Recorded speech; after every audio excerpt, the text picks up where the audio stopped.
wanted to before, but you know, it's good to get a break sometimes, man. It's good to kind of reset, and that's that was a big thing for me. And it was good because I've got my grandkids visiting, and so I've got Dominic and Julian, and they're here, and we're talking.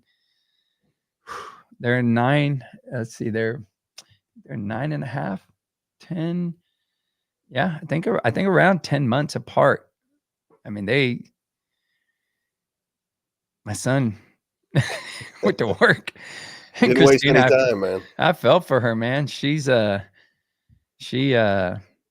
just towards the end of Dominic's you know, with the pregnancy, I was like, man, you let her act and be and say whatever she wants. That girl's been pregnant for 2 years, and so so anyway, they're a handful. But the awesome thing is I kind of wondered after 20 something years you know, was it going to be difficult trying? You can love them all day long, but still you're not used to it. And fortunately it hasn't been. It's been awesome. So I'm really happy. I think they're leaving tomorrow evening. So they got here on Thursday and they're leaving tomorrow evening. And then we head out to Florida for my sister's wedding. And then we We're come at back. Florida. Florida is in Jacksonville. Okay. Yeah, Jacksonville. So we're gonna head over there and then come back, and then we got our police games. So our Texas police games are actually, they allow fire and stuff, so it's not like just all police, but close enough. And without the fire guys, we'd probably be down about 4 teams. So it's still interesting. It's still cool. Do y'all have anything like that? Any kind of police games or anything like that? Um, there used to be the Police Olympics in St. Louis, which was a huge thing for years, and then I think the last year that we had that was probably 2011 or 2012. That's the last year I can remember playing in it. But yeah, they used to have something and it was super popular. And I don't know if the funding just fell through or what happened with that, but it just went. It's no longer. So Yeah. that's gone. They had the Can-Am games in Lake of the Ozarks back a few years ago before COVID. For two straight years, and that was police and fire, and that was a good time, other than the 110-degree heat. But it was a good location. It was over July 4th weekend, and we all went out. They do a huge firework display on the lake, Oh, that's Lake cool, of the man. Ozarks, and Yeah. so we all hung out at Missy's dad's place that night, and he got a house right on the lake, and we sat there and watched the firework display, and Wow. it was nice. Wow. Very cool. Um, Andreas is saying, "What's up, Trini and Mo? What's up, What's Andy?" up, Andy? Yeah, man. I wondered about that with the Ozarks, as far as, because I remember that show, and I got to the point where I think he's about to open up a casino or something like that, and then I stopped watching. But you had brought something up about the Ozarks. What was the deal with the Ozarks as far as like the show versus Oh, actual? yeah, Wasn't it shot somewhere yeah. different? They shoot it somewhere else. It's not shot in the Ozarks. I think it's like the opening scene or the lead up to the show or whatever. That's all Ozarks, but then the actual show itself is shot somewhere else other than the Ozarks. Oh, But it's yeah. I watched, I think, the first season of that show, but people like it. It's yeah. but Audrey loved it. Audrey yeah. loved it, and I don't know how far she got, but man, whenever I start looking at a new series and it's got like 4 or 5 seasons, it's too much for me, man. Yeah. I can't commit anymore. I watched what show was it that I watched? The real violent one, man, like the Vikings or something like that. Trying to think of which one that was. It Can't was help just, you with that. I haven't dude, it seen was, any Viking shows. holy smokes, dude. It was freaking, I had COVID during that time. Ended up in the hospital and stayed there for about a week. So I just binged on it and I had to turn it off, man. I was It was nothing but freaking killing and backstabbing and plotting and planning and people taking over other people's islands. I thought I'd be okay with that. At that time, I was like, oh man, maybe. Sounds like the American government, man. Don't start politics on this, man. God damn it. This is our escape here. And then you start getting all the whole Trump and the convictions and then everything else, man. Oh my gosh. I don't know, man. I was watching a talk show not too long ago and they were saying that it's actually going to be a good thing for him, but we'll see. I mean, it's time will tell. Oh man, it'll be interesting. What's up, Perry? How you What up, doing, Perry? man? Yeah, man. I know for us, well, I was going to ask you, what have you been up to? Because it's been a little while. We haven't been on the air in a while. I know we're going to start here in a few minutes, but just wondering what you were up to. What have you been up to? It's been a while. Well, I haven't played too much ball. We went and played in Vieira, which we'll obviously get into later in this episode. But that's really the only softball I've been involved in, other than we go and hit every now and then. But actually playing, that's it. My son plays for Rawlings Tigers, 10U team out here in St. Louis, and I'm coaching that team with a couple other guys, and we play tournaments pretty much every other weekend, and we got league during the week, and we got a couple practices a week. I mean, we've been pretty slammed with that, and we're in the season right now. We're getting ready to finish up the season, but we got 2 more tournaments left, and we'll be wrapped up. And that's all select ball? Pretty much, yeah. There's tryouts and stuff we do tryouts every year, and some kids, leave for other teams or other sports, and we pick up a couple new guys, and that's just the way it goes. So. Yeah. What's up, Dan? What's going on, Dan? I'm excited to highlight, Dan and Code 3, of course, and what he does, especially with this raffle overnight, man, almost sold it out. So that was an awesome thing. And it was really neat with the responses that came with that. So appreciate you, Dan. And we'll show that video of the winners tonight. So that'll be cool. We just did it not too long ago. Hey, Joe, we're going to bring Brandon on real quick because we're about to start here in about 3 minutes. So Brandon, what's going on, man? What's up, guys? And holy smokes, look at that. I've never seen you with the growth.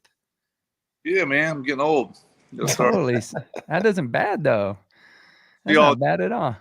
I gotta start representing these old guys, I like that hat too, man. Yeah, just the new ones we did this year. The wow, art emblem, the numbers on the back and stuff. Yeah, these are Scollo jerseys we did this year. Oh, look at that. Let me see here. See, that's cool, man. The cool one this year, the Space Coast let us use their emblem. Oh wow. Logo. Yeah, a little closer, man. Let me see that. A little closer. Space. Look at that. God, I'm so upset that we missed that. Oh, it's hard to get this. I actually had to go through a lot of hoops for them to agree because that's like their trademark, Yeah. But they were cool about it. Turned out nice. Yeah, they turned out good, man. This is a long sleeve with a hoodie. I got a couple of each just to try them, but also helps when you give all these guys a shirt. Yeah.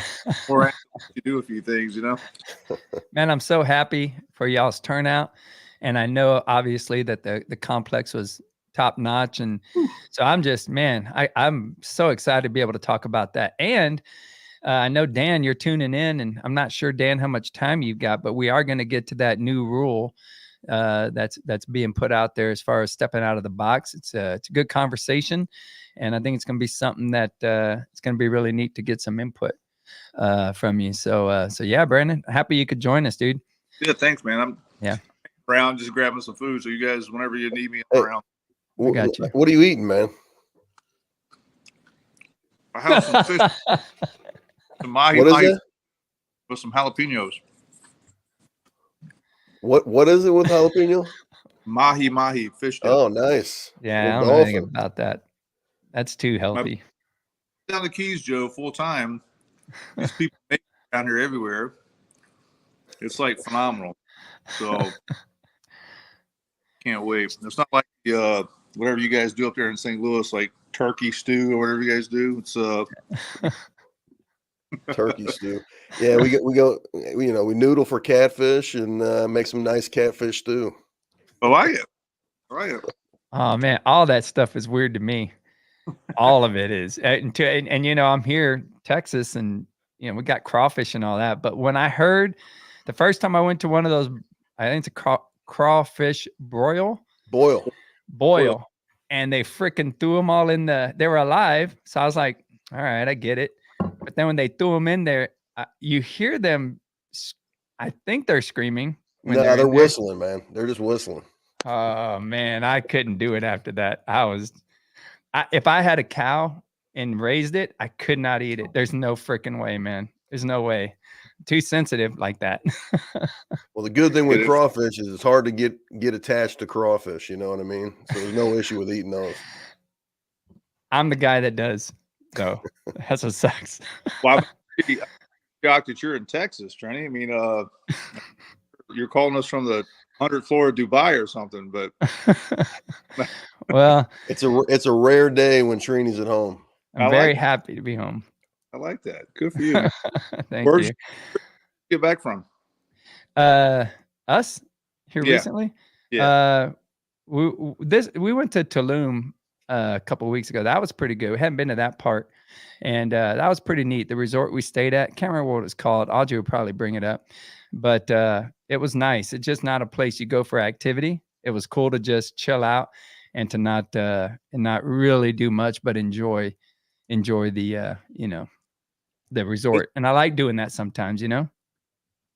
This is gonna sound stupid. Where's Tulum?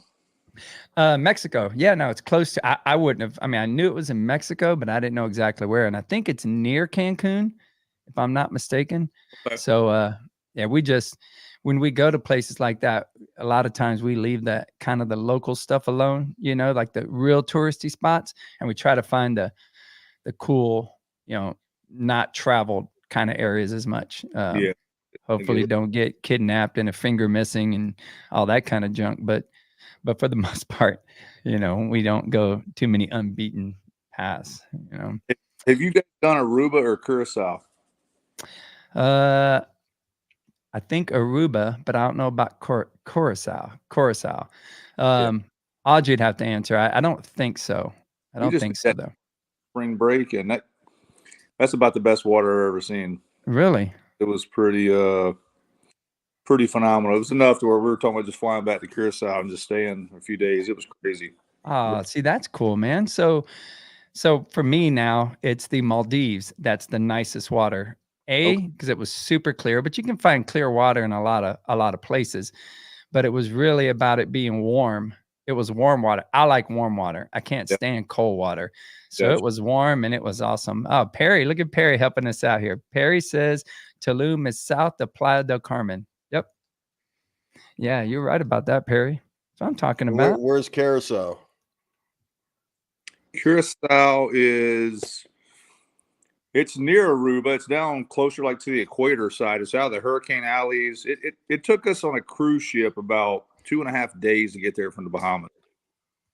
It's way down. 2.5 from the Bahamas. Wow. Bahamas. But wow. It was people are flocking there. There's 2 nonstop flights out of Miami every day, and the people are flocking there because it's away from the hurricane, you know, path. Aruba is too, though. So it was good, man. It was someplace I never even heard of, and then I was like, I can't wait to go back now. Well, I'm excited to hear more about it, man. Sure. That's impressive that you're saying that. So I'm gonna have to let the wife in on that conversation.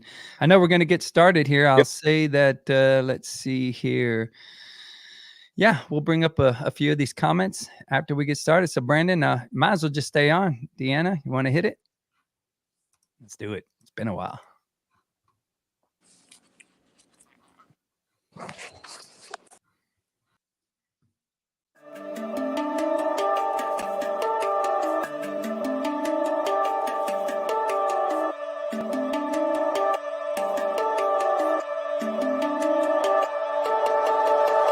Partner in crime, Joe, joining me again.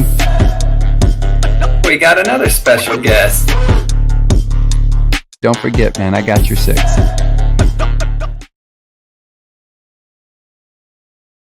All right, there we go. Hey, obviously it's been a little while. Right after the intro, took a couple of seconds to get on. Hey, thank you for joining us. I'm Trinidad here with the Police Softball Podcast. Going to be joined here in just a second by my partner Joe. There's a little information down there about me if you don't know. And so anyway, we'll skip through that and get to my partner Joe Monahan. What's up, Joe? What's happening, Trini? Not much, man. Happy to have you back, man. It's been a little while. I don't know, It's probably. been several months, man. Good to be back on here with you. Don't know if we did one in November or not. I think after the World Series, normally we'll do like a little recap or something and then move on, off season, and then maybe have a few podcasts here and there. But this year took a little bit of a break, a little bit of a disconnect is good for me. And, but wanted to get it back in action. So thanks for joining me again, brother. Yep. Glad to be back. Glad to have this back up again, man. Yeah, very cool. Well, I'll tell you what, so far we've had Andreas Monterrubio, Perry Carter joining us, Dan Potter. I was going to mix Carter and Potter. You were going to mix it. You did mix it. I just heard you. So I did. I couldn't do it again if I tried. But let's see here. We got our guest, Brandon West. Brandon is on, and I'm excited to be able to highlight his tournament that they just had over there in Florida. And Joe, you attended, right? So you're going to be able to yes, sir. Talk about that. So that's going to be cool. I will say that I'm happy to have my grandsons visiting me. And check this out, Joe. So Audrey was saying that they're waving hi to me on the phone and getting upset that I'm not acknowledging them. So I need to tell them hi. So hello, Dominic. Hello, Julian. I can see you. Hi. Been spending a lot of time with him, man. I'll tell you this. Whew, those diapers. It's like the lotto. Like when I go to change them, as I'm like, I tear the diapers. I look and I'm like, if there's no poop, I'm like, yes. Then I'm just wiping, throw a little paste on there to have some sensitive skin, and then throw the diaper back on. But man, there's that landmine or whatever. I'm like, here we go. So it's been interesting. They've been here since Thursday, and they're heading out tomorrow. But I'm happy to be able to spend time with them. And my son is over in I think it's Williamsburg, I think is what it is, where they have all the historical museums and areas where you can visit all the founding, like the settlers. It's very interesting, man. He's sending me a bunch of pictures and all, so that's pretty neat to see that. So anyway, he's over there. So he went on a little vacation, left you with the kids. Yeah. We nice. asked, and this is your son from Oklahoma? Yeah. Nice.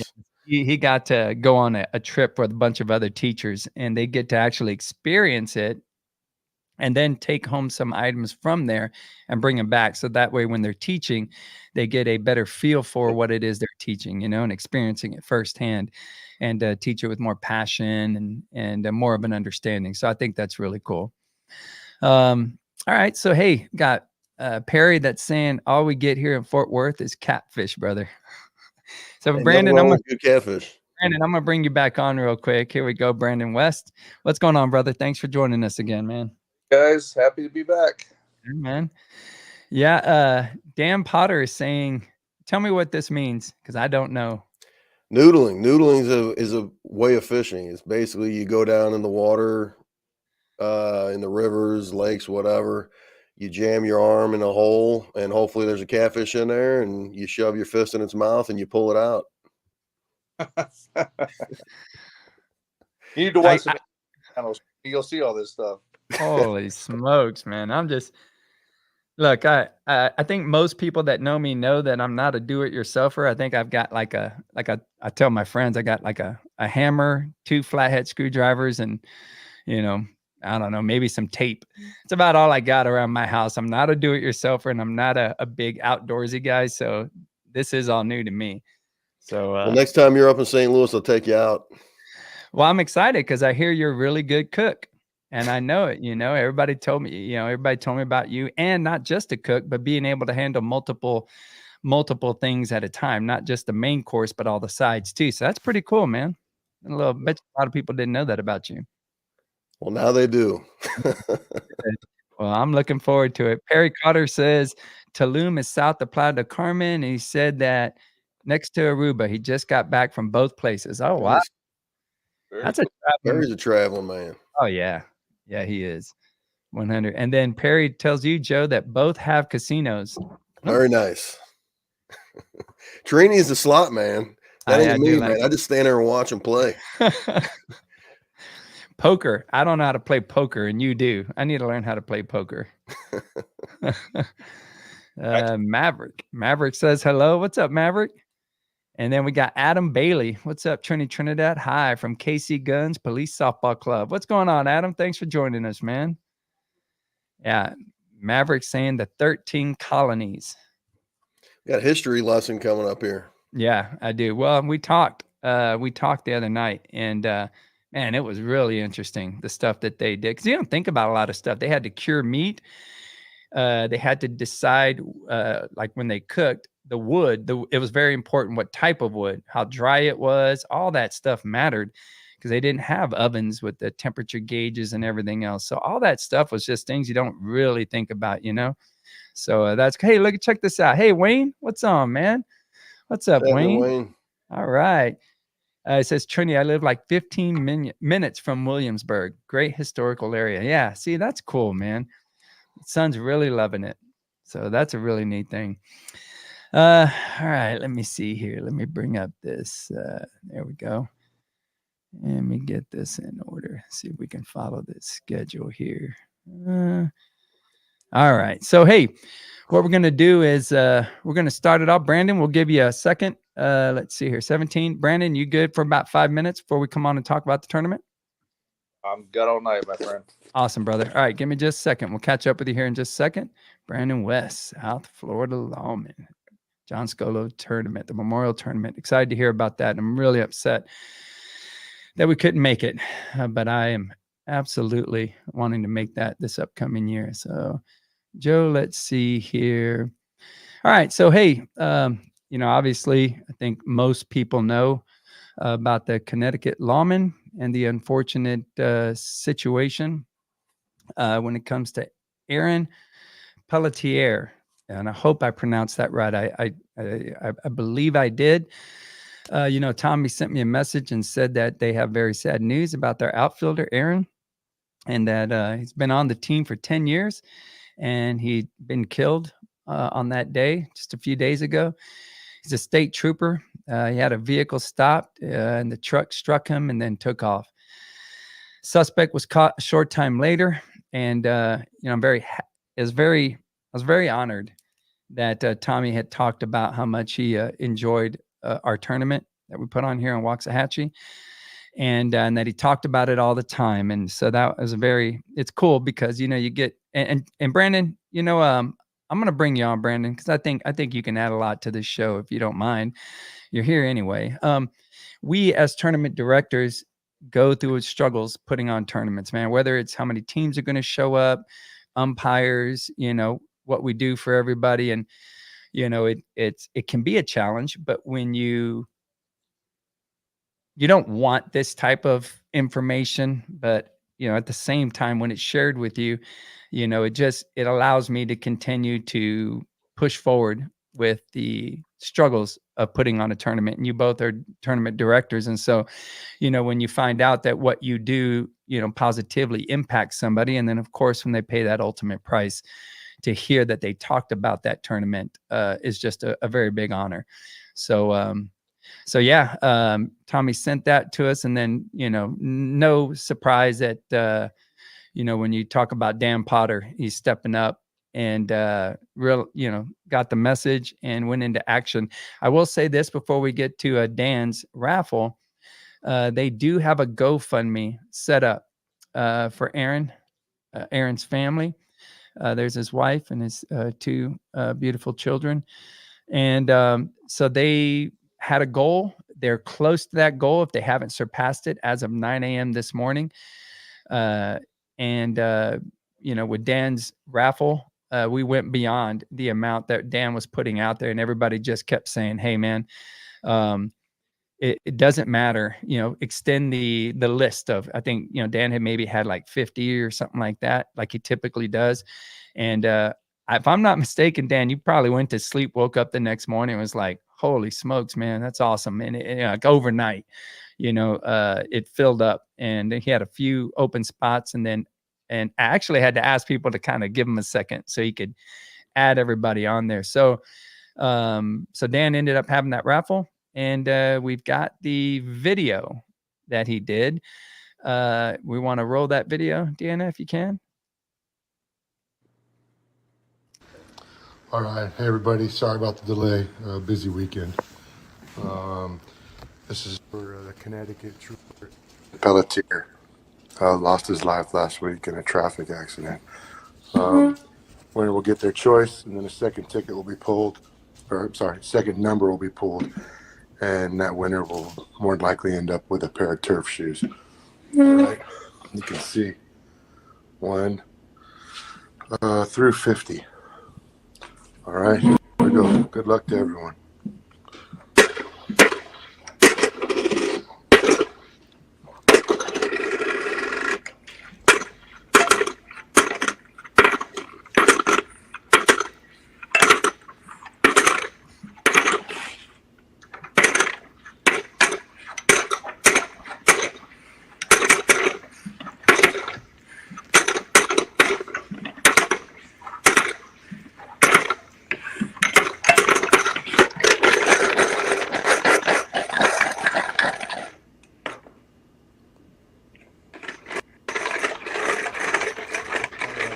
See what we got going here.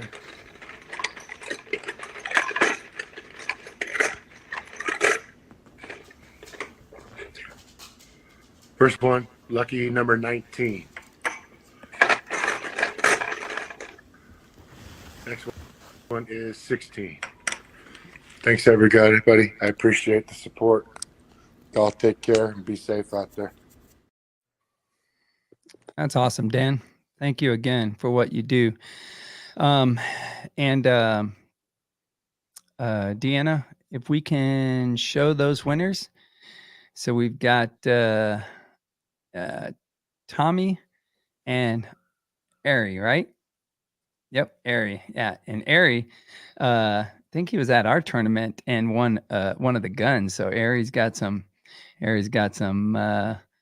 luck when it comes to raffles. But hey, man, I wanted to let you know again, man, that was awesome. Dan, Dan ended up sending a message and saying that we ended up raising $1,500 off of this raffle.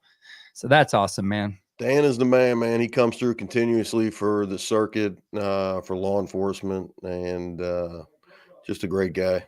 Yeah, absolutely.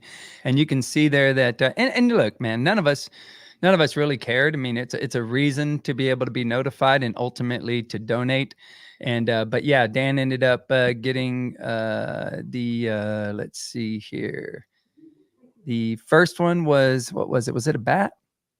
I think it was a bat. Second ticket was a New Balance Turfs, courtesy of Terry Dugan. Appreciate you, Terry. Thank you very much for that, man. And there's an Eastern Tantrum, and then the DeMarini Vanilla Gorilla. Never heard of it, but Joe enlightened me on that one. And then the it says the first is an NIW, and the second has maybe 50 swings on it. And then is it Lorandi Custom Glove is what I think it is. So yeah, but we appreciate you, Dan. Thank you very much for that, man. And Tommy got on. Oh, well, actually, I'm going to go to Luke, John. Appreciate you guys. Aaron, love the circuit and love spending time with y'all guys at the tournaments. Thank you for letting us know, man. And if you don't mind, we'll just give a moment of silence there in honor of Aaron, please.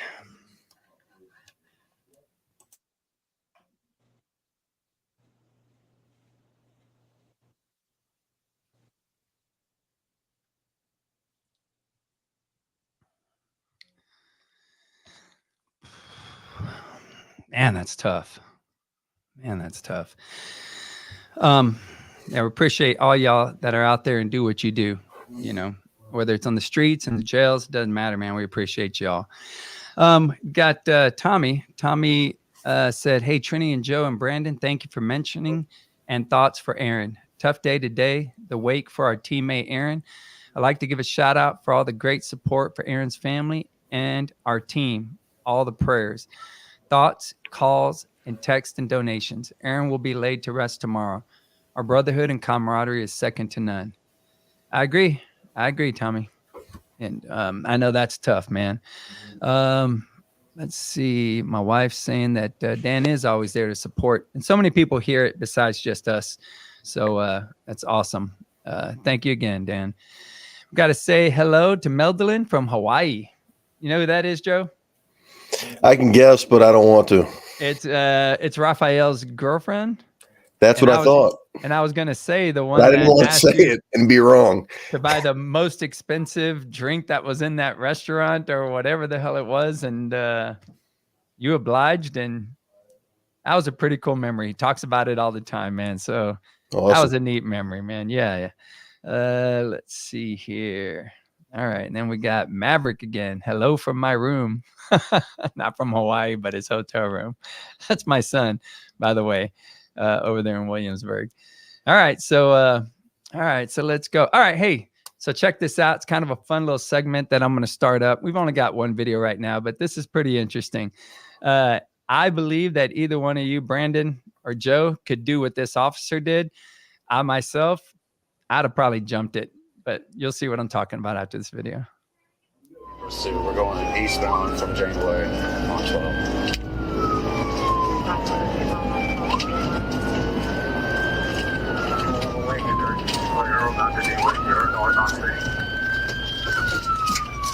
Okay, they're about to crash out. They just crashed out. Single vehicle at 12th Street.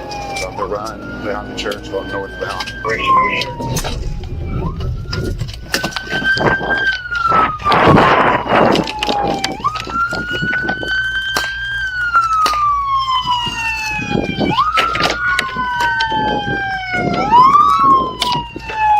He's going westbound on foot. Westbound on foot.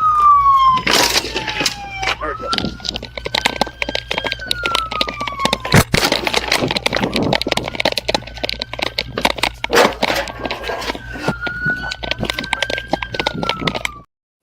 Would you have gone through that fence, Brandon? Absolutely.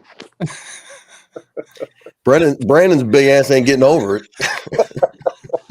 About 20 years ago, Trey. Oh my God. I freaking cracked up when I saw that. That was pretty interesting. I wouldn't have thought to do that, but after that video, maybe. We didn't have body cams, man, at the time. So there's a lot of stuff that I went through that, wasn't documented in that way, but it's, man, it gets my heart pumping. I've been out of the game for a little while. And so that stuff gets me all hyped up. I don't know if I can make it through that fence. Probably need a couple more broken boards before I could do it. But hey, all right. So, hey, we got Mario Foster. He's got his new bat out. I don't know if y'all heard about it or not, but there it is. The last one was super hot. Everybody was talking about it. And he's got the new one out. And Mario just participated in the Alsner Foundation charitable summer celebrity softball game and home run derby. So it's pretty cool. And if you see that bottom right photo, he's got his bat on there. So Brandon, do you play much senior ball? No, I'm starting to get more into it now a little bit, but I haven't. I actually just was looking at some senior bats, but yeah, you're right. Mario's bats, the bat's hot. Yeah. Yeah, I'm excited to try it out. I know that we have Dave Velasquez here in San Antonio with the senior softball bat review, and I've been out there hitting with them on a couple of occasions when I'm in town, and they're always talking about that bat also. So I'm excited because he usually gets those pretty quickly and then does some bat testing on it. So that's going to be pretty neat. But I want to say congratulations to Agent 23, Mario Foster, on your new bat. I know it's going to be hot, and everybody's looking forward to it. We got Val. So Joe Brandon Val Lopez was the founder of SA Law, and his birthday was on June the 2nd. So I always want to give a shout out to Val, man. He started our team in '88, played police softball before that, but started SA Law in '88, and I'm the second coach. It's kind of weird because if you look at that guy there in the background with the glasses on, that'd be myself with all black hair, no gray in it, and it was just a really neat memory that popped up on his birthday. So so I wanted to give a shout out there to Val and of course to the family. All right. So, hey, I know we've got the new PS.com rule, but I'm going to go ahead, Deanna, if you don't mind, we're going to skip that and we're going to go to the upcoming tournaments, Joe, if you don't mind. Go ahead and give us a rundown there. We got the East Coast Championship, I think is what you wanted to talk about first. Yep. And first, before we start that, I want to, it's been a few months since we've been on air, done a podcast. And a few months back, we had gotten several emails with videos, pictures for an episode that we were going to do, ended up falling through. So I apologize to those that we weren't able to highlight that. There's several tournaments that have happened already this year, and we weren't able to get on and highlight. But there's a couple that are coming up. First one coming up here in June is the East Coast Championship. Campers putting that on.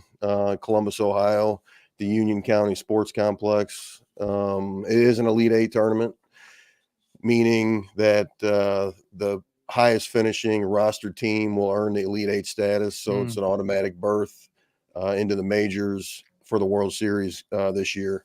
It's going to be a 5-game guarantee, and he's having the party. If you guys went there last year, he's having the party same place, Leon's Garage, on Friday night. They did us really nice last year. It's a second floor VIP area. You got your own bar, own waitresses, the whole wall full of different beers you can pick from.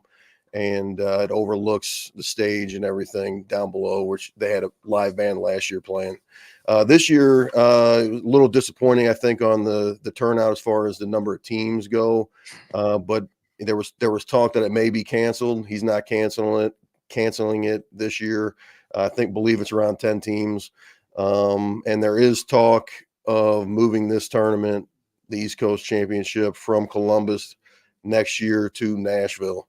Oh, wow. I don't have all the details on that, but that's the rumor. I heard Potter got involved, teaming up with Camper, and the talk is they're going to be moving it from Columbus to Nashville. And I think that location may bring in a lot more teams next year. So makes a difference, man. I went to Nashville. We've been there a couple of times, but the last time I went, we actually went there to that main strip where all the bars are and all.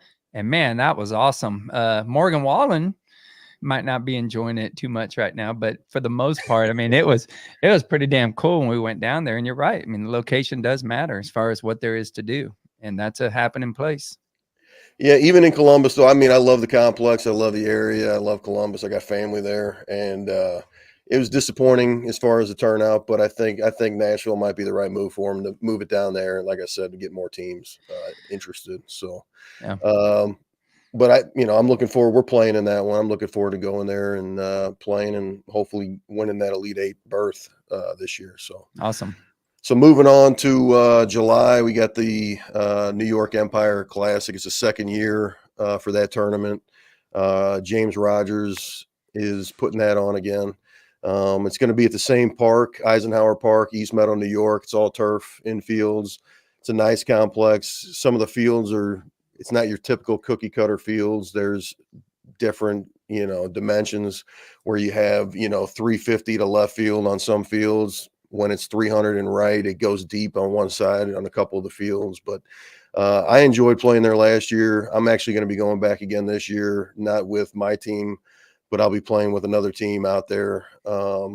It's going to be the same thing as last year, where they'll have NYPD has a huge game truck trailer where people can go inside. It's air conditioned, play video games. Kids can go in there. They'll have some antique cars out there, police cars on site.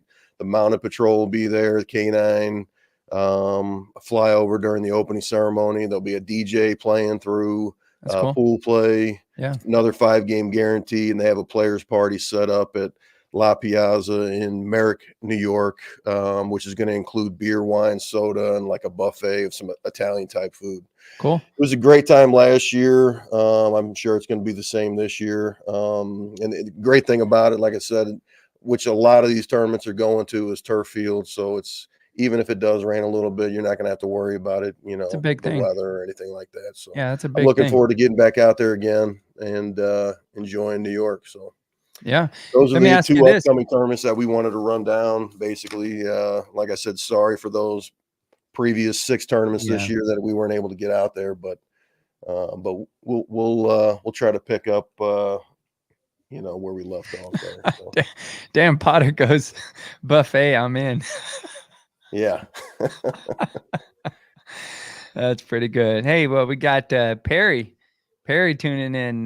What's up, Perry? I'll tell you what, he got multiple people backing his nomination for one of those Hall of Fame votes, and he's got mine too. Perry's an awesome dude, man. A great individual.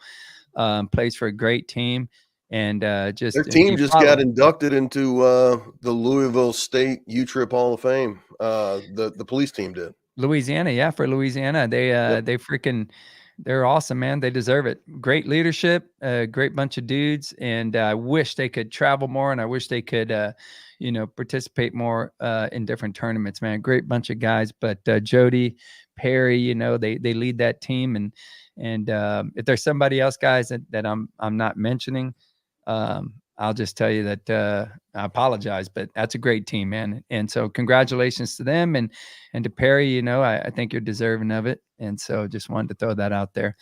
Hey, Joe, let me ask you this. Are those 2 tournaments, if you're going, do they have 2 state rules for both those tournaments?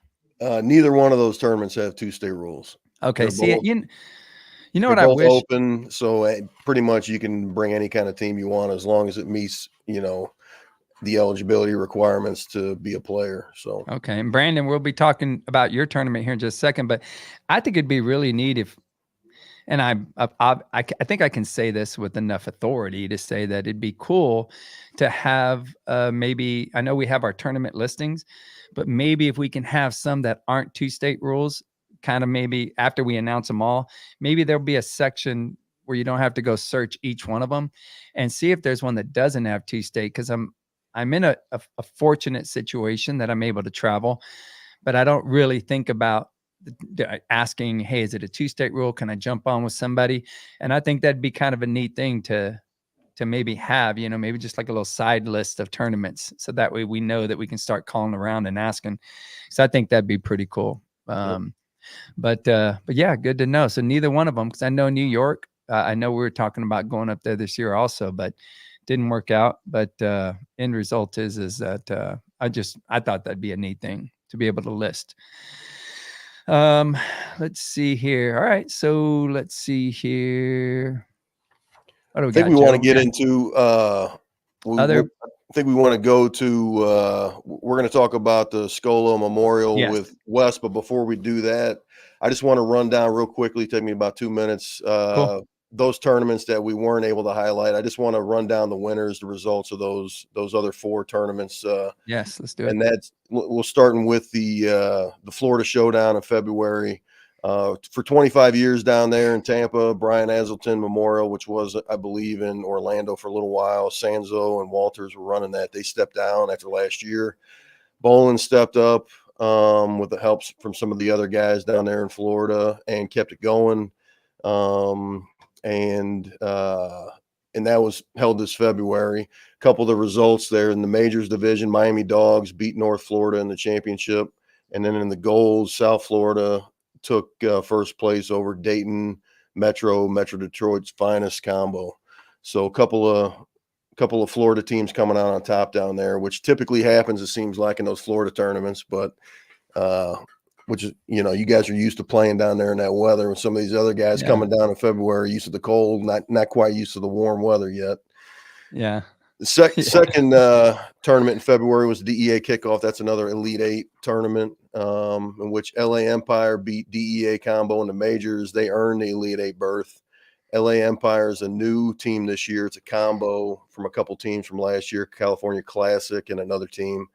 In the gold, and DA kickoff. NorCal Reloaded beat 172 Combo in the IF game. So those are the results for that one. And 2 other tournaments. We got the Reno Sparks Shootout in May, which John Coster puts on. You had the Connection. I think they were back-to-back champs, 23 and then now in 24. They beat West Coast Lawman in the championship. It was a close game, but they came out on top. I think it was 24-19 was the final, the championship game there. Wow.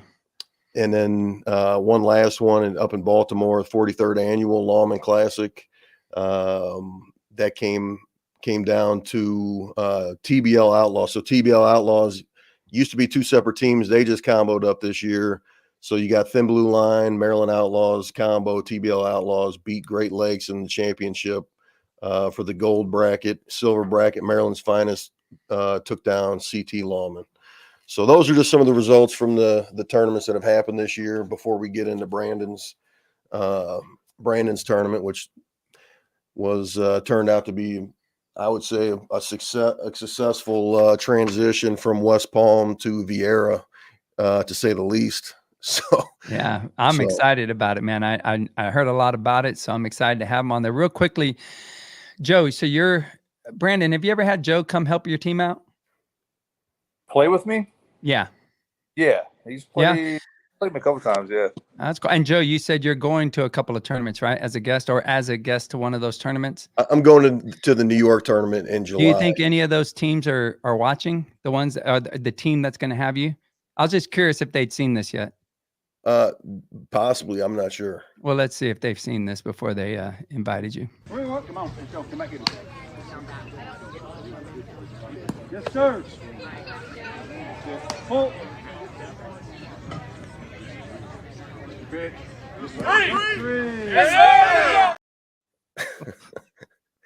That's camper striking me out last year in Columbus.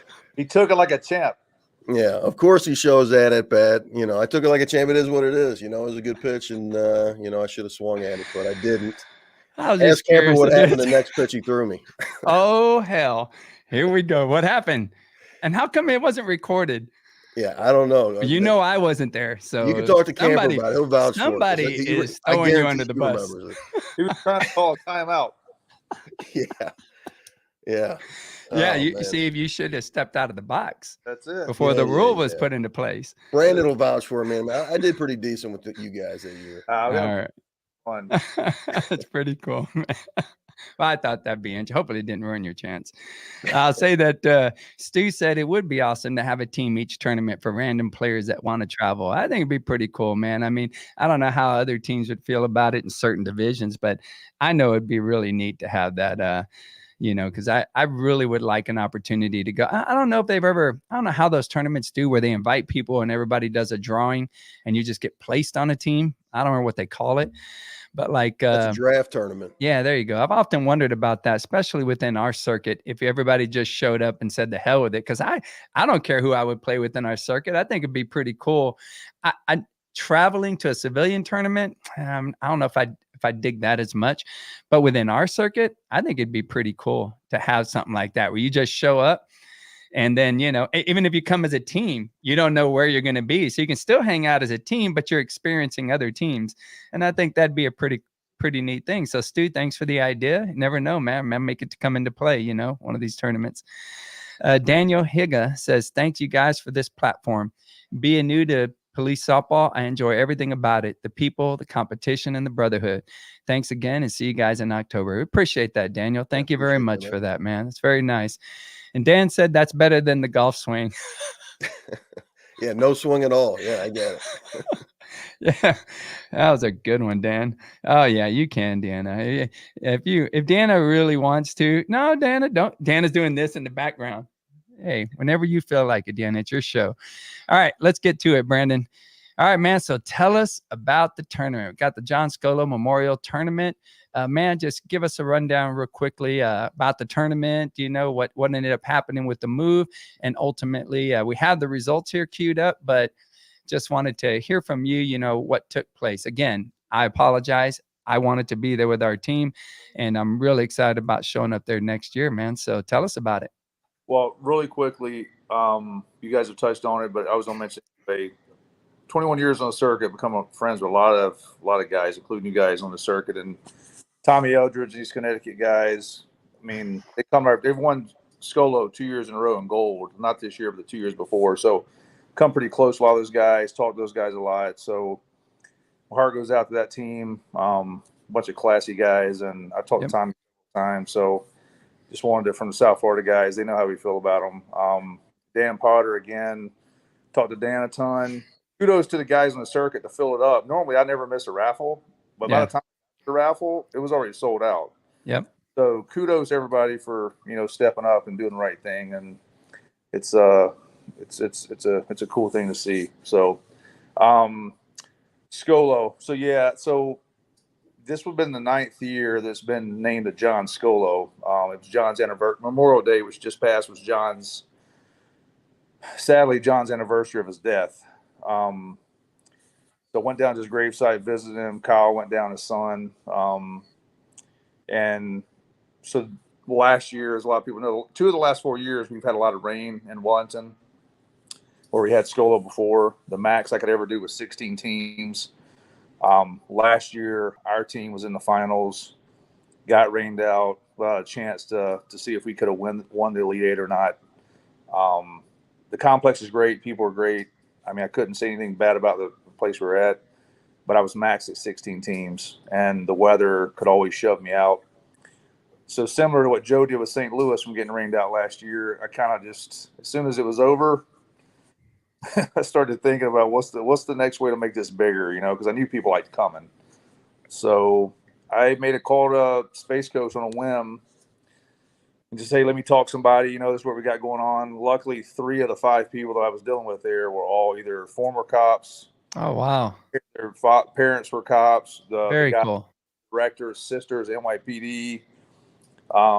So they were like, we've never had a police tournament here. We would love to host it. Let's come up and meet us, and let's see what we can work out. So made the hour-and-a-half trek up numerous times and sit down with them, and very professional.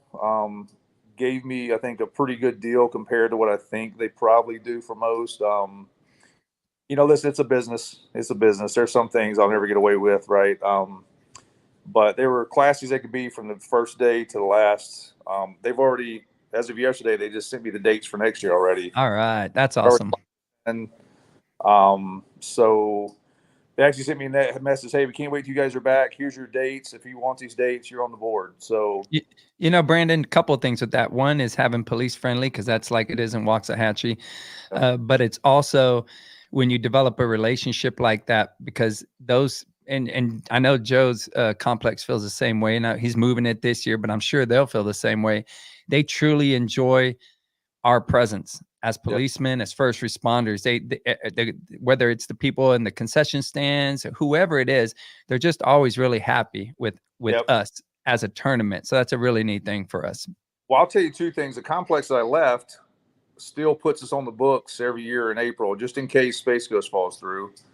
So they've already sent me a message. Hey, you guys are on next year tentative if you need us. So, which says a lot about the tournament, right? And the message we got from Space Coast after it was all said and done was from a lot of the workers, the gate people, the concession stand people were like, I've never had so many people stop and talk to us, and we don't even do it. We're just, that's right. But the civilian side, we don't get this. You guys are class and had a lot of conversation with us, talked to us, got to know us. Concession stand people got to know us. So, once again, I told them once we got in the door, I think you guys would really enjoy us having us, us there.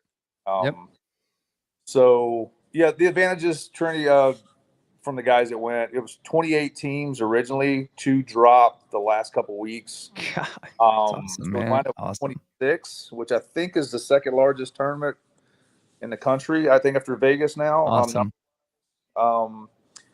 You got 9.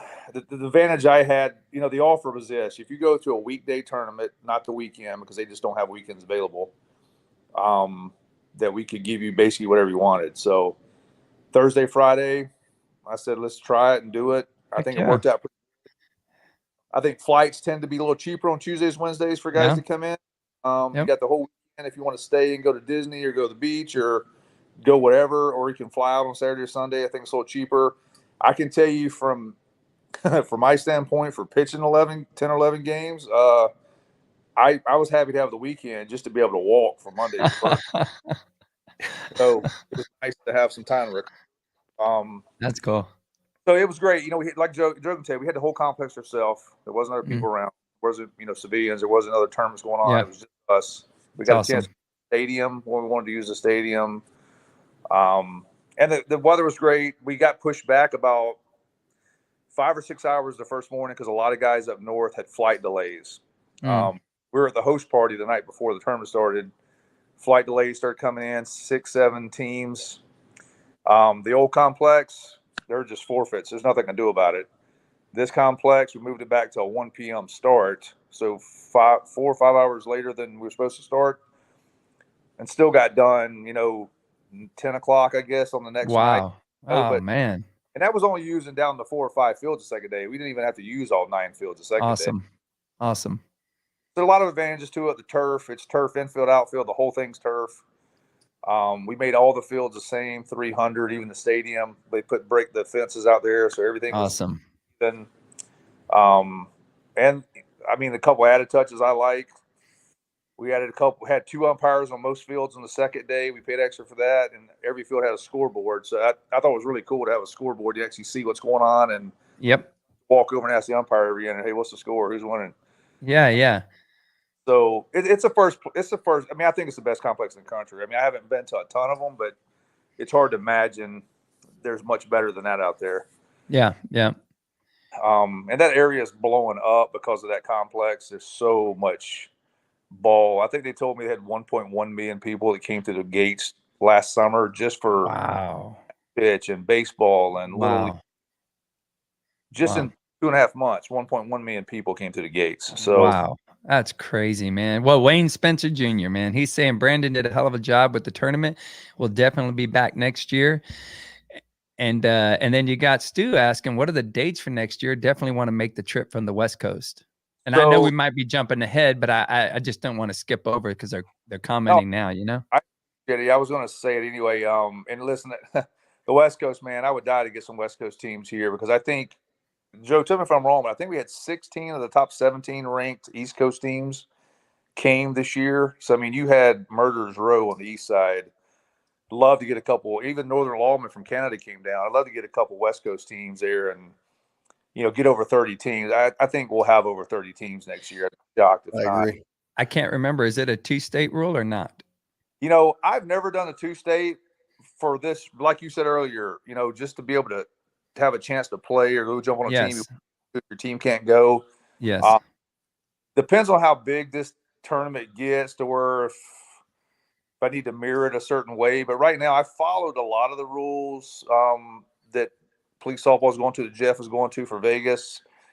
The batter's box rule I did not do this year because I told the umpires and they're like, hey, we don't do that here. So I didn't want to cause any little issues or controversy for the first year kind of deal. So, the pitching rubber, the standing on third base. I think that was a smart move, man, because when you hear the comments right now or you read the comments right now, some of them are, and I know Dan will chime in, but some of them are concerns are, well, what if all the umpires aren't on the same page and then you got one-on-one field? And what if it's a game to go to, all games matter, but let's just say it's to get to the championship. You're going to have issues. So I think that was a good move on your part since it's such a new rule. And then they're already expressing we don't do that.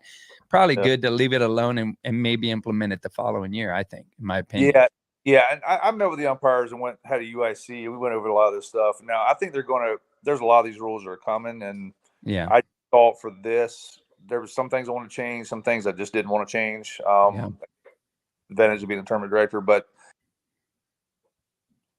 he'll come right back on. We lost him for a quick second.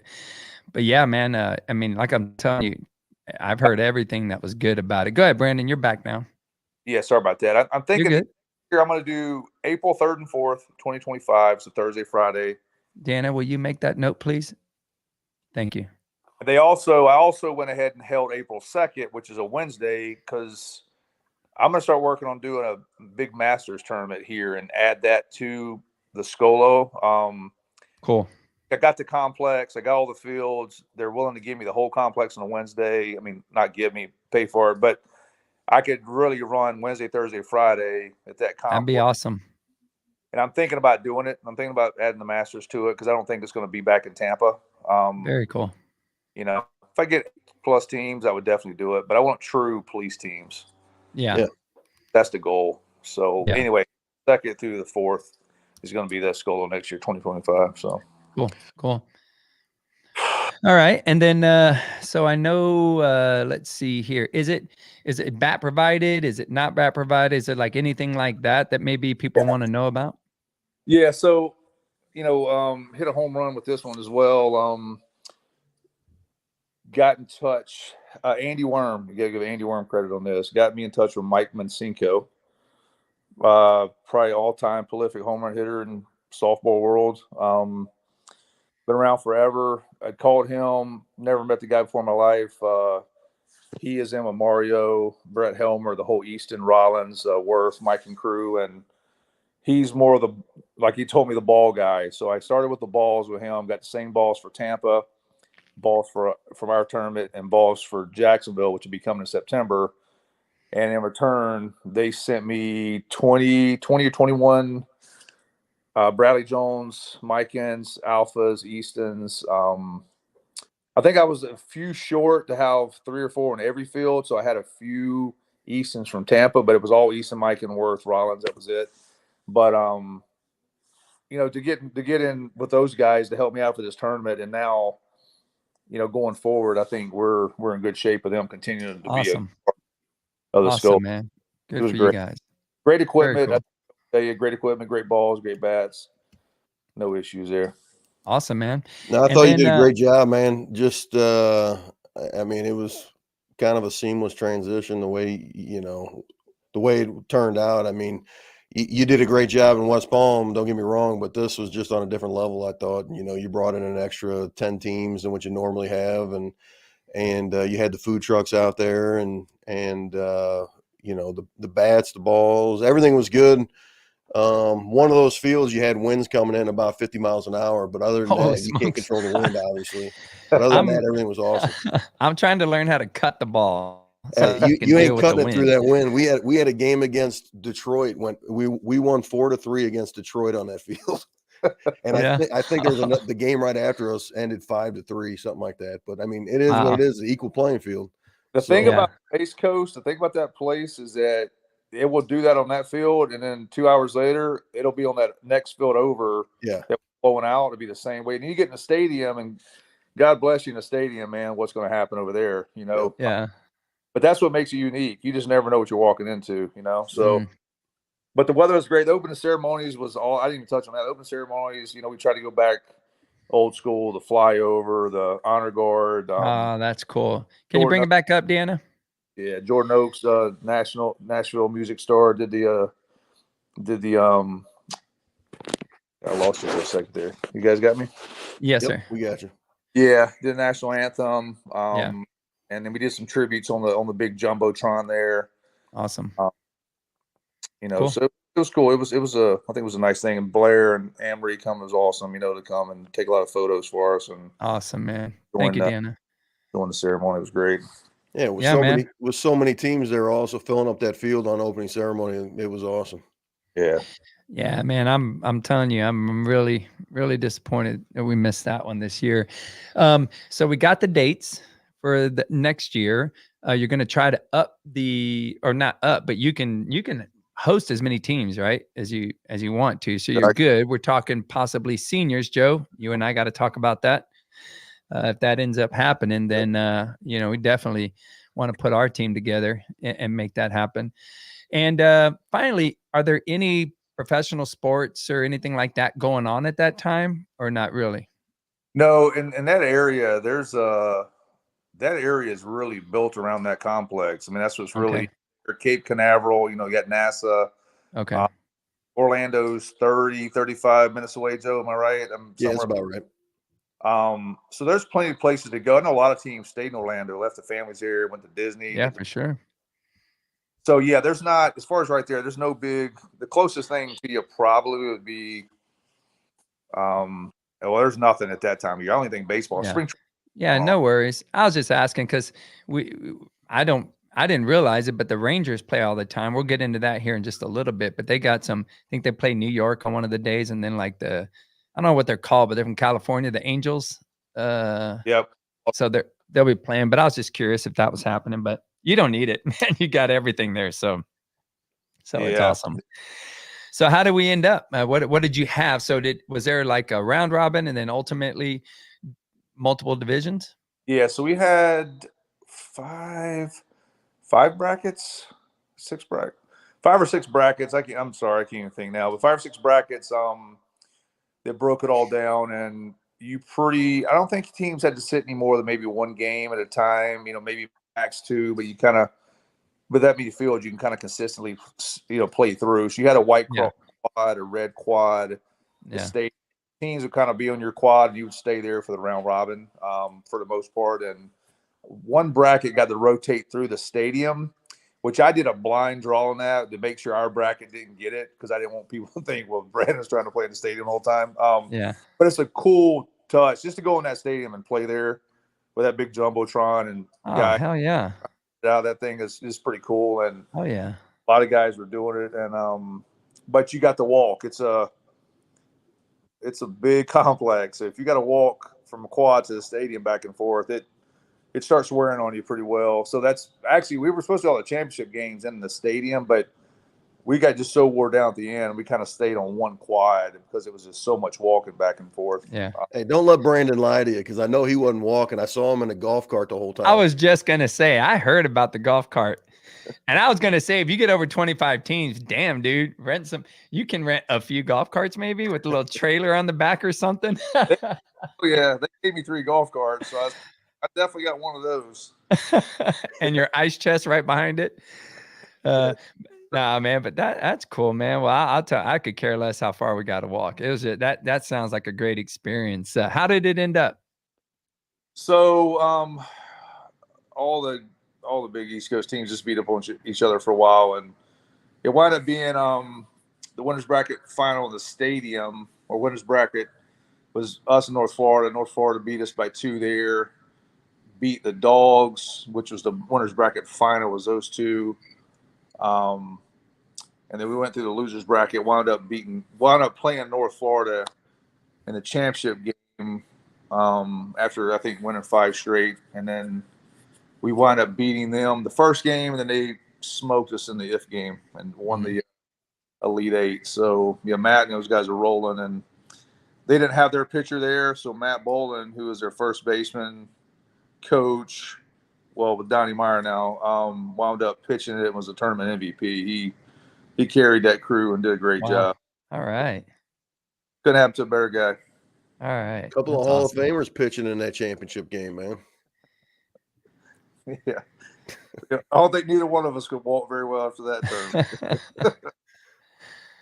So it was good though, man. It was great. Yeah. So North did a great job. They battled, and I mean there was so much talent there. It was anybody could have won that thing. They got hot and stayed in the winner's side, So. Yeah. So with the tournament, you had a majors and a gold division? Yeah, it wound up being 18 up, 8 down. Okay. And it just, and Joe will tell you, but normally I will predetermine. There was no way to predetermine this tournament. Nah. I mean, it was stacked. Yeah. Like you said earlier, you're talking 17 of the top 18 teams on the East Coast were there. Yeah. The only one that was missing was Minnesota. Yeah. The Minnesota Lawmen, everybody else was there. So I mean, it was a tough, stacked tournament. Yeah. Yeah, it's hard. It was going to be, and I told all these guys that I text a lot of these guys with big teams that, listen, man, there's nothing I can do. If you fall, you fall, And yeah. So, but once they fell, I knew they were going to run through it, and they did. They did what they're supposed to do. They ran through. Like I told Justin, your sponsors don't know the difference. You have them that gold plaque. They think gold's better than bronze and silver, right? So they don't know the difference. You do your thing, you got to win. You're there, may as well win it. So in that gold division, you got Kentucky Blue as first, and then second was Chicago Metro. Yep. Right. Yep. And then in the majors, you had North Florida as first and South Florida as second. Yep. Yeah. That's awesome, man. That's awesome. Well, I'll tell you what, I appreciate you joining us. And like I said, man, this is a premier tournament with all the teams showing up. And you're talking about the West Coast. Like I said, we wanted to be there. So, definitely going to put it on our list for this upcoming year. So one more time, give us the dates for next year. April 2nd would be the Masters. That's a Wednesday. April 3rd and 4th will be the traditional Scollo tournament, which is a Thursday, Friday. Okay. So that's pretty much how we did it this year. The American Muscle Car Museum, which we did our host party at, which was a phenomenal partner, an awesome venue. They're already locked in to do the host party again for. Awesome. Yeah, it was good. It was awesome. Well, before we head out, let me check out your new hat and your top, man. I like that hat a lot, man. That's really cool. And then the jerseys, the top that you have, the hoodie's awesome too, man. The one thing I did different this year, it worked out well for me. Was I just did pre-orders. I just told the guys, because I always get stuck with a box of 50 I know. And I waste money. So I did pre-orders here, and it just worked out so much better. I didn't have to worry about wasting a bunch of money. It's a lot of stress, man. It's a lot of stress doing that, trying to figure out sizes, the right number, and all that junk. So that really helps a lot. Yeah. And so Joe, you were there. I know you told me nothing but great things about it. So I'm excited. Hope everybody else is too. And we'll make sure that we put that on our beginning of the year conversations so we can highlight that tournament. Cool. I appreciate you guys having me. Thanks for highlighting the Scollo. And the last thing I'll tell you, Trini, I don't know if you knew, but at the open ceremonies, Kyle Scollo was there, John's kid. Mike Kleske used to run his team, announced that he was hired by our agency. So he's at the police academy now, and he works now as police academy. So I'm his lieutenant in the police academy now. So yes, he's doing really good. Just called me tonight, made a 98 on his test today. He's super excited. So he can't wait to be part of the Lawman next year. So another school. How special is that, man? So cool. Really cool. It is. It's kudos to him and his mom for getting this far, Yeah. Very cool. That was a great touch to the end of that conversation, man. That'd be a really neat thing. So, well, hey man, thank you for joining us again, Brandon. I know you took your time out of your night to join us, and we appreciate you, brother. Thank you guys. I appreciate you guys, man. You do a great thing, and you guys are great dudes. So I appreciate you having me. Thank you. Man. Brandon. No problem. And Brandon, I know you're getting ready to go. Do you have a few more minutes, or no? You have to get. Hey, real quickly, Joe, can you bring up that new rule? Because I know they're going to talk about it. The new rule as far as the batter's box goes. Yeah, real quickly, Dan, I apologize because I don't watch baseball that much. My buddy, he likes to bet on games, so I watch the games he's interested in. And Dan commented like, ouch, on the Angel comment. So I apologize. I'm not up on that. I was watching some games the other day, and I was like, who's that team? Because they switched up their name or whatever. I didn't know who they were. And my son gives me a hard time about that. So please understand, it's take no offense. I don't know a lot of this. Texas Rangers, Dallas Cowboys, San Antonio Spurs, about as good as I get. They haven't changed their name, so I'm still up with them. But anyway, all right, Joe. So the new rule as far as timeouts and batter's box and all that stuff goes, the rule that Brandon talked about that he didn't implement in his tournament, but may do that next year. They just used for the first time at the West Coast Championship out west, and it basically, the batter, once they enter the batter's box, cannot leave the batter's box throughout the at bat. You get one timeout, and even with that timeout, you can't leave the box. You can call a timeout, you can get granted timeout, but you can't leave the box. If you're granted timeout and you take once and one of your feet goes out of the box, the timeout is void. So basically you take time out, you step out of the box, you walk out of the box, pitcher can then at that point pitch the pitch. They look at it as if you're trying, basically you're wasting time at that point. Is they're trying to speed the game up. Some of these games last 2.5 hours, and they're trying to knock the time down. They keep the batters in the batter's box, and you can't step out every other pitch. it's supposed to speed the game up, and I think it did based on the feedback from the West Coast Championship. Obviously, like you said earlier, some people are saying, "Oh, well, what if all the umpires aren't on the same page?" Well, that's with any rule. I think all the umpires got to be on the same page with all the rules in the tournament, and if that's one of the rules, they obviously need to be on the same page. But I'm good with it. I got no issue with it. I'm one that rarely steps out of the box anyway, so it doesn't really bother me. Yeah. I know guys I play with like to step out every other pitch, yell at the umpire, do that kind of stuff. But Yeah. that's typically not how I do it. But yeah, I don't see anything bad with it. Now there could be an issue where, it is a new rule, and there may be an issue. Hopefully it doesn't, negatively affect a game at the end of a game or something like that, where someone does call a timeout, wants to say something to the umpire, takes a step out of the box, the pitcher pitches, it's a strike, it's their third strike, they're out, and the game's over, with the bases loaded and the winning run on second base or something. Hopefully nothing like that happens, because then that'd be a huge issue, obviously, at the World Series. But I don't see that happening. I kind of like the rule, speed up the game a little bit. Yeah. Well, wait. Go ahead, Brandon. Go ahead. I'm sorry, Joe. Is only I can't really see that. I can't read it enough. But you only get one timeout on at bat. Is that what it is? You get one timeout per at bat, and during that timeout, you can't leave the box. If you leave the box, the timeout's void, and the pitcher can pitch. And you don't get another timeout after that. You're in the box now after that. Yeah. Okay, gotcha. So, I mean, like I said, there's probably, like Dan just said, there's going to be issues. There typically are with new rules, but I think that as long as all the the managers make it clear to their players, there's got to be communication there. Obviously, all the teams need to be aware of it, and then all the managers need to make their teams aware of it, so that you don't have those issues. But Joe, I know that a lot of, I shouldn't say a lot. What I will say is that there are certain people that I have seen over the years that make these types of things issues. But I think what you just said is very important to reiterate, and that is, it really is upon the team, the coaches, or the managers to emphasize that rule and make sure everybody understands it. That's just the way it is, man. There's all kinds of changes.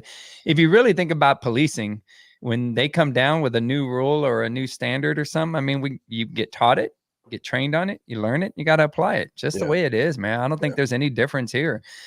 Just is what it is. Now, if you have an issue with it and how it affects the game and all, I'm cool with that.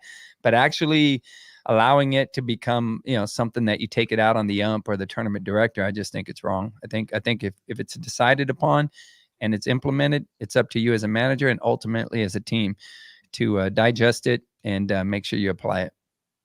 Yeah. What are your thoughts, Brandon?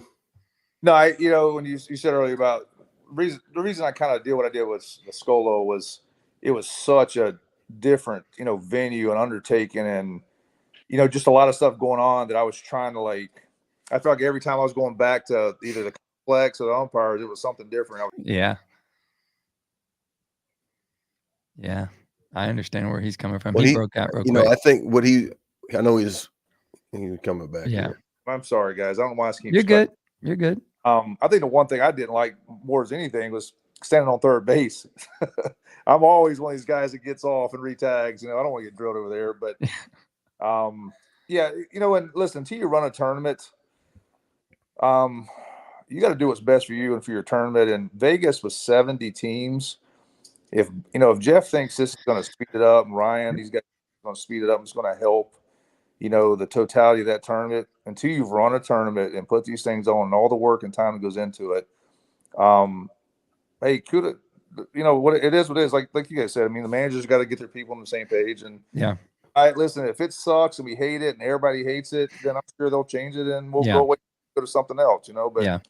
But I'm never going to I'm good with it. And next year, if Vegas goes without a hitch and everybody loves it, and that's just how it's going to be, then Scollo will be the same way next year. So that's cool. I like this. That's cool for most of these tournaments. I try my best. I think it's good to walk in every tournament kind of expecting the same thing. Yes. Like we did with bats and balls. We got used to where you're always invited that, so now everybody's used to it.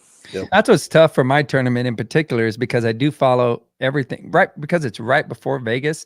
You know, it was important to have turf fields. It was important to have bat provided. And thankfully, due to, you know, Elite and Onyx and Carlos and Cheyenne and Ryan and Jennifer and all them, they, you know, being able to allow us to use the same bats and balls that we're going to use in Vegas. I mean, it's the closest thing you're going to get to as far as Vegas, because the bats and the balls in particular. But it hurts our team participation because I go with every rule that that Vegas goes, you know, but it's that warm up right before it.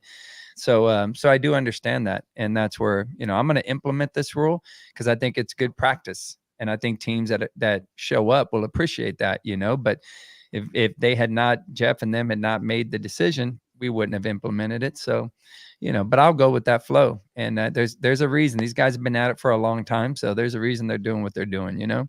Yep. Tyler Wilson, to my Canadian connection, what's up, man? He's joining us again. Stu says, what's up to Tyler Wilson? And then you got Kevin Schott joining us. What's up, Kevin? Oh, Dallas. I think they're playing, if not tonight, maybe they're playing tonight. Thursday night in Boston, game 1. All right. That's going to be interesting. Yeah, that's going to be interesting. Well, I know we're going to have more conversation about that rule, but just at least wanted to mention it real quick. And then finally, and Brandon, if you got to head out, man, go ahead and head out. We're good, but you cool. All right, cool. So we got Joe, we got the West Coast Championships. You want to highlight that real quickly, because then we're going to move on. We're at an hour and 20, so we'll try to wrap these up and get to the updates for the Keepers of the Peace and then the St. Louis Show Me Classic. Yeah, West Coast Championships just completed recently, and another Elite Eight tournament where the winner of the Majors division gets an automatic berth into the Majors division at the World Series.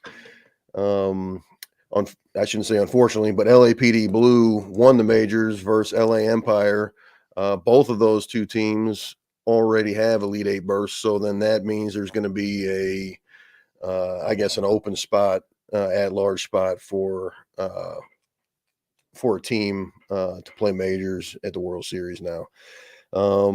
Also in gold, you had San Diego Lockdown knocked off West Coast Lawman in the championship. And I think that's the second place by West Coast Lawman this year. So it looks like they're put something together. They're having a pretty good season so far this year. So, but yeah, LA is out on top out in the DEA and the West Coast Championship.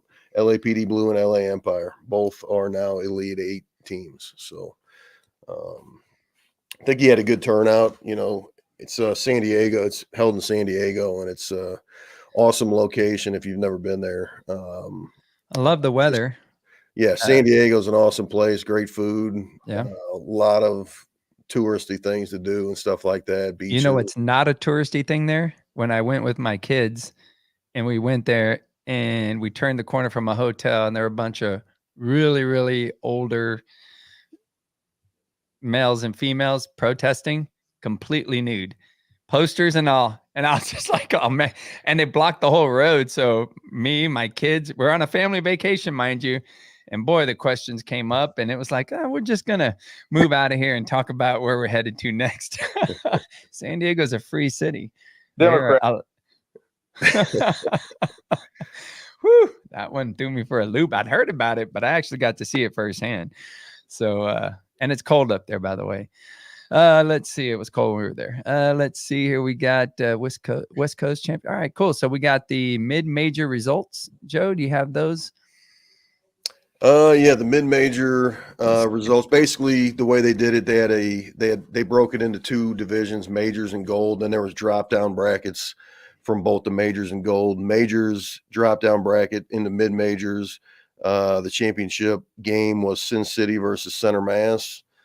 Sin City ended up coming out on top on that one.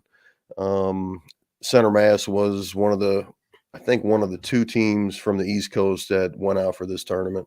And then the drop down for the gold was a silver bracket, and a couple teams I'm not really familiar with played in the championship. The Port Runners versus the Flying. I don't even know how to say their name, but the Chanclas or something like that. Oh, the Chunklas, yeah. I know Chunklas. Okay. From San Antonio. Yes, There you did go. say it. So the Flying Chanclas lost in the championship game, the Silverback to the Port Runners. So I'm not familiar with those two teams, but if they're new teams on the circuit, sorry about that. Maybe we'll be able to highlight those teams here in the future on the podcast. Yeah, man. You know what a chancla is? No, you got to fill me in on that one. Well, I don't know much Spanish either, but I know a chancla is that it's your slipper. And so the flying chancla, that's like when a parent or a grandmother will either hit you with it or throw it at you. And that's why they call it the flying chancla. So that's pretty good, man.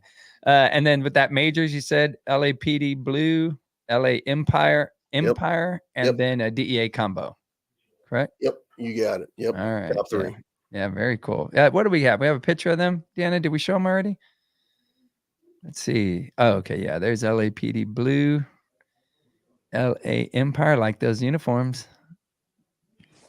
And then the combo. Yeah. All those West Coast teams always look nice, man. They always got brand new uniforms every year. And mustaches. Yeah. I'm jealous of both.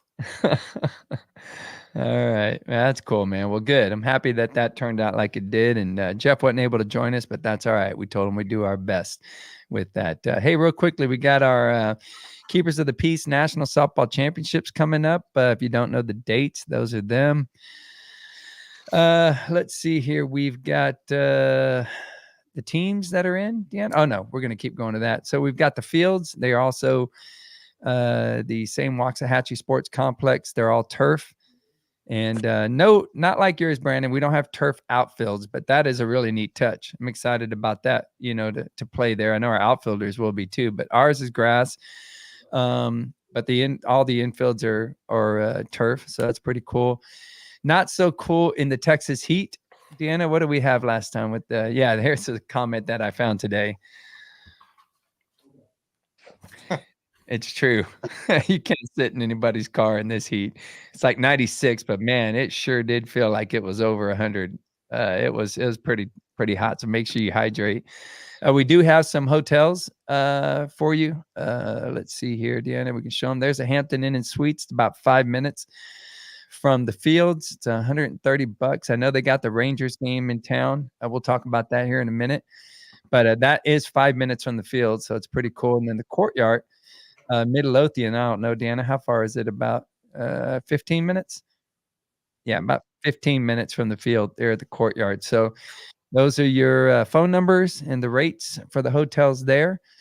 We are still having our players party over at Big Al's, and that was a great time. Look at Shane there.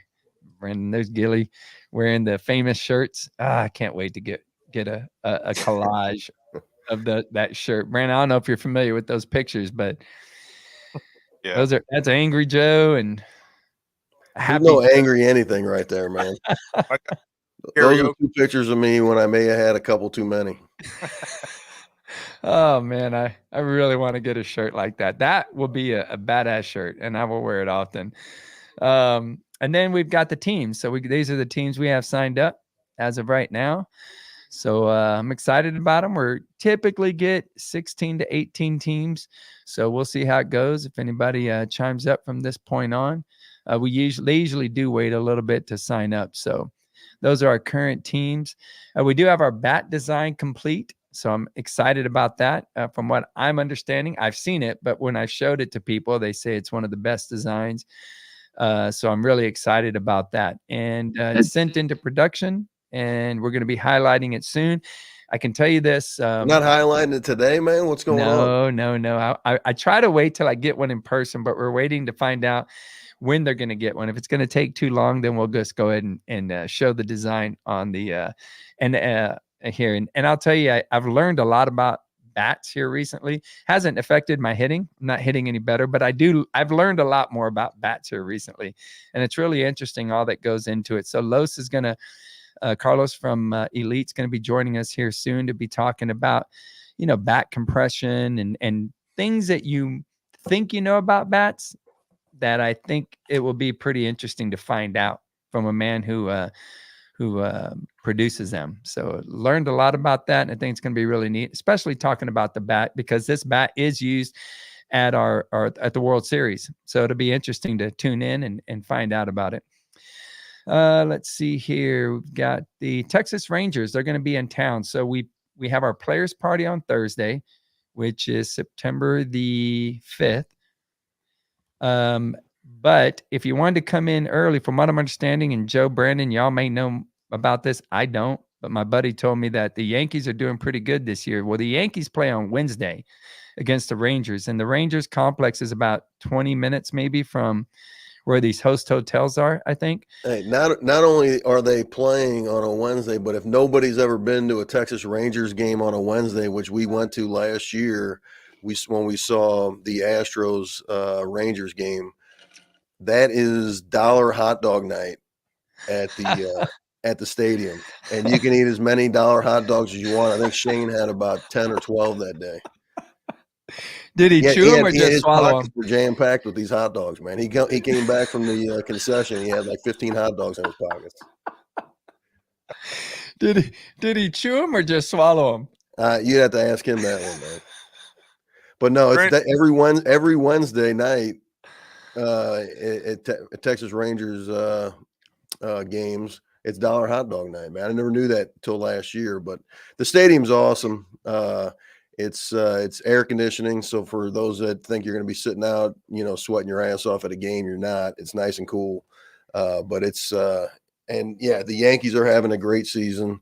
The Yankees have one of the most stacked lineups in baseball right now, and they're showing it.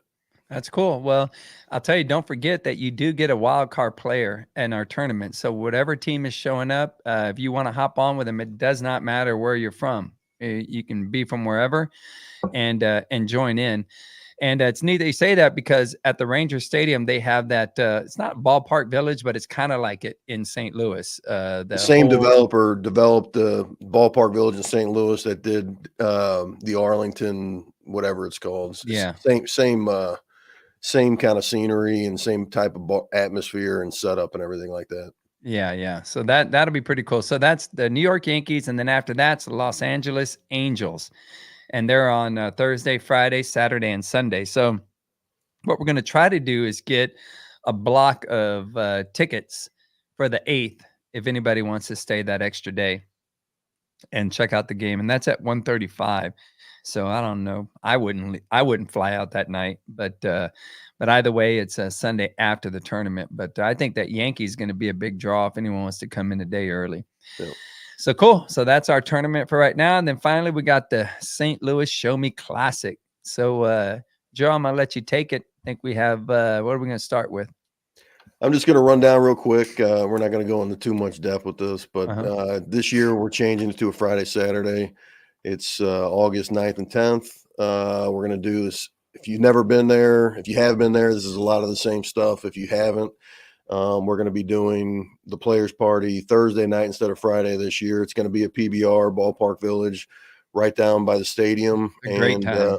And I'm going to get there's going to be free drinks and stuff there for anyone at the party. And it's going to run through the end of the Cardinals game. And we'll also get a block of Cardinals tickets again. They're going to be playing the Tampa Bay Rays this year. I think last year was the most we had attend a game, and I think it was like 160 or something in our block. But really cool. We're going to do it again this year. It was a big hit last year. And if you want, it gets too hot at the stadium, come on back over to Ballpark Village, which is directly across the street, and enjoy some free beverages over there, and maybe ride the bull or something like that. Yeah. If you feel like that's what you're supposed to be doing with Dan Potter. That exactly. right Me and there Dan, will make history. If Dan shows up to St. Louis this year and goes to the party, I'll ride the bull with him. Oh my God. Oh my God. Are you going to be behind him or in front of him? I don't know. We got to talk about that. Are you going to be facing him?